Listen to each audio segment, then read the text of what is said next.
In a nation where democracy faces battle after battle, we must ask ourselves, what are we doing to embrace a new dawn for America?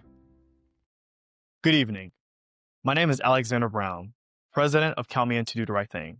But more importantly, I stand here as someone who's walked through darkness, held onto hope when it felt thin, and believes with my whole heart that our best days are not behind us, they are ahead.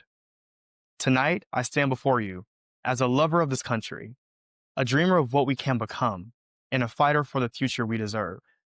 As I stand here in Washington, D.C., beneath the shadow of our nation's epicenter, I feel something powerful: gratitude.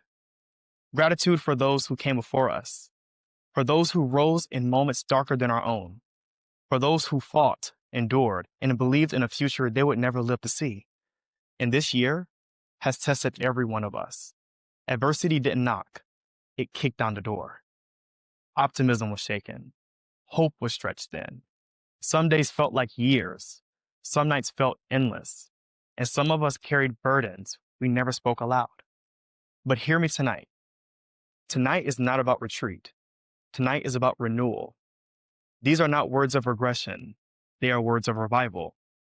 A reminder that we are far, far from defeated.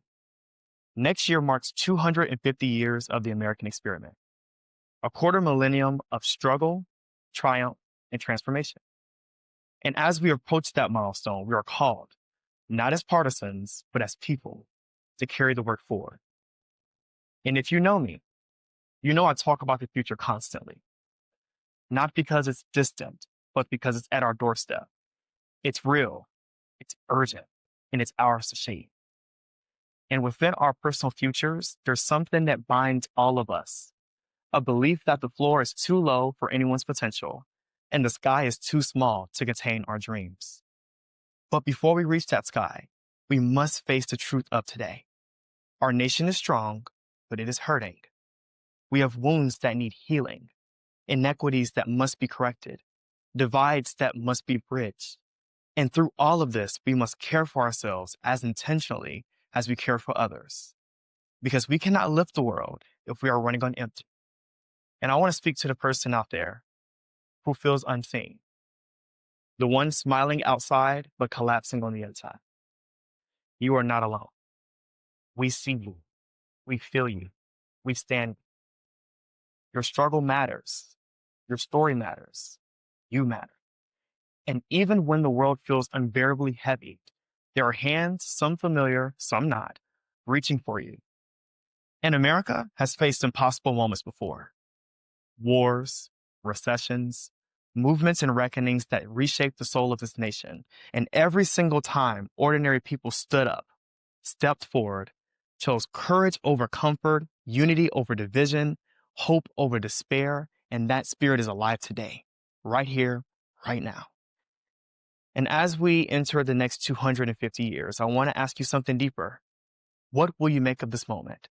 Because next year, 2026, is not just another year on the calendar. It's a rising year, a reclaiming year, a year to rise above everything that tried to break you in 2025, a year to return to the dreams you put on hold, the goals you buried, the passions you silenced, the callings you were too afraid to answer. And next year is the year you bet on yourself, follow your deepest aspirations, and commit fully to making this world better than you found it. Not someday, not eventually, but now.